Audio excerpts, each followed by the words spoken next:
where we are going to meet the Father. The only qualification is to obey the Lord and keep his commandment. Once you do that, once you obey the Lord and keep his commandment, you are qualified to go to the kingdom of God. There, we don't need academic qualification.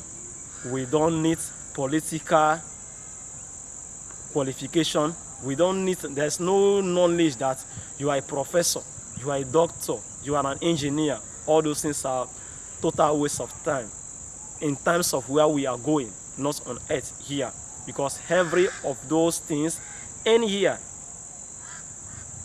I'm not saying you should not go to school, but even in school, the primary reason why you are alive, God said, go ye into the world and preach the gospel of Jesus Christ to all nations, to all creation. So that is the number one assignment of why you are here on earth. From the very first day you were conceived in your mother's womb, that is your assignment. Come, go ye, which is you are coming to this world to preach the gospel of Jesus Christ. You are not coming here to trade. You are not coming here for you to be an engineer.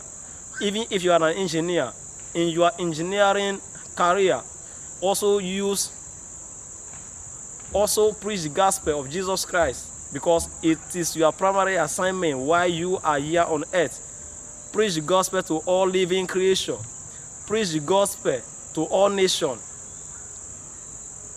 That is why, that is the main purpose you are here on earth. That is the truth of why you are here. If you are a business person, there's no need for you to lie to sell. Because you want to sell, you lie. If you are an engineer, there's no need for you to overquote your quotation because you want to get extra gain. It is a sin. So anything you are doing on earth, always remember this, that your primary reason to be on this earth is to preach the gospel of Jesus Christ. If you have not done that before, start it now. Start it now if you have not done that before. God bless you.